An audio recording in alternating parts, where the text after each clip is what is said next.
Hey everybody, happy Tuesday. Hope you are having a great day. I still at the house, had a late night last night, was driving for Uber and got home after midnight. And so a little groggy this morning, still at the house. And so I thought, man, maybe I'll just do my video today at the house.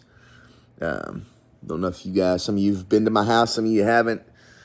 And presence of God is here. I'm thankful for this home that we've been blessed with. And I want to share the word of the Lord with you today. Hey, we all last week and even yesterday, we kind of been on this live, learn, and discern series. If you want to call it a series, I usually I'm not a series preacher, but God sure developed one about this really discern more than live and learn. It was mainly discern because that's the key. You can live, you can learn, but very few can really discern what's going on.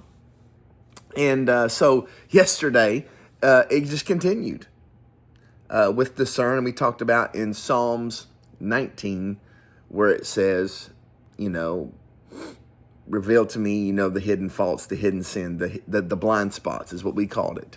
The things that we don't see about ourselves. And so this morning, I actually went back to Psalm 19, just was reading.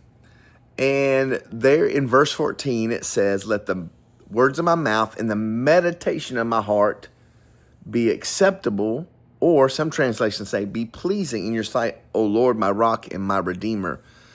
And something that God's really been convicting me of and dealing with me is two things: the meditation of my heart and what am I saying? And you know what? The meditation of your heart actually tends to lead to the words you speak. For out of the abundance of your heart, the mouth speaks. Isn't that what Jesus said? So I want to talk about that. I might even talk about that for a few days because there's a lot there. And, we talk about getting in the Word. We talk about praying. And all that is good. And you should have your devotional time. But outside your devotional time, what is the meditation of your heart? In devotional time, our words are blessing God our Father. But outside devotional time, are we cursing man? Isn't that what James says? These things ought not to be. Salt water coming out of the fresh. No, we should always be fresh. We shouldn't be salty. Well, that could be a YouTube video. Don't be salty. Watch your words. And so, like during this time frame that God has had me I've been meditating on a lot of things, situations, what God is saying, the direction I'm going in my life, ministry, family, all the stuff that we, everybody deals with. We think about life. And one thing I have found is that it's hard to get into error by being silent. And when we think about life, when we have the meditations of our heart, are they in accordance with Philippians 4:8? Now, all the description of Philippians 4:8, it says, if anything is worthy of praise, think on those things. That's just one of the characteristics.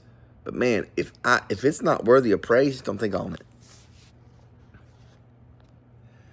Why would David in Psalm 19 say, may the words of my mouth and the meditation of my heart be acceptable in my sight? Could it be that part of the blind spots, part of the things that are hidden from David's sight, that he just said, God, show me my hidden faults, show me my hidden stuff? Could it be that it was tied to the meditation of his heart and the words of his mouth? Did you know you can tell a lot about a person by the things they talk about? The things that come out of their mouth. I can remember as a kid, we were going to Faith Baptist Church there outside of Camden, Arkansas, in our community of Harmony Grove. And man, there was a lady in the church there. Her name was Mom Savacool. And Mom Savacool, we'd go over to her house to visit. I mean, she's like probably in her 80s. Got white hair, glasses. Looking back now, she fit what we would probably call the old time Pentecostal type lady. But she went to a Baptist church. But let me tell you, when we went to her house, she would not stop talking about Jesus. It was always talking about what God's done, always talking about what Jesus is speaking, always talking about what Jesus means to her. And I, as a kid, I'm like, man, why will she not stop talking about Jesus? And once I really had an encounter with the Lord and I found God, like really found God, not just prayed the prayer, but man, He got a hold of my heart. I realized why she couldn't stop talking about Jesus. He was everything to her. And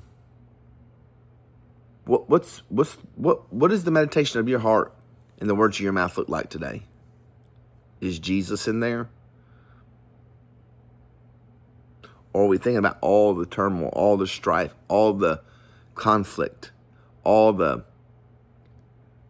supposed or actually imposed offenses, things that really happened or things you think just happened? What are we thinking on? Are those things praiseworthy? Do they look like Jesus?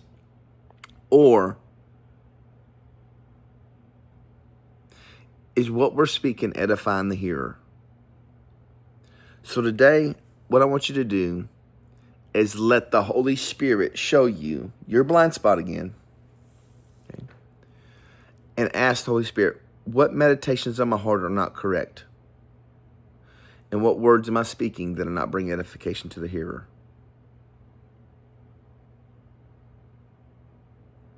Remember, God's first language is silence. There's a reason why James says, be slow to speak, quick to listen. There's a reason why you have one mouth, two ears. You can't get into error with your mouth if you don't speak. Doesn't mean you should never talk. But where words abound, sin abounds. So let your prayer be Psalms 19:14 today. May the words of my mouth and the meditation of my heart be acceptable in your sight, O Lord, my rock and my redeemer. God bless you guys. Hope you have a great day. Let's be right inside and out.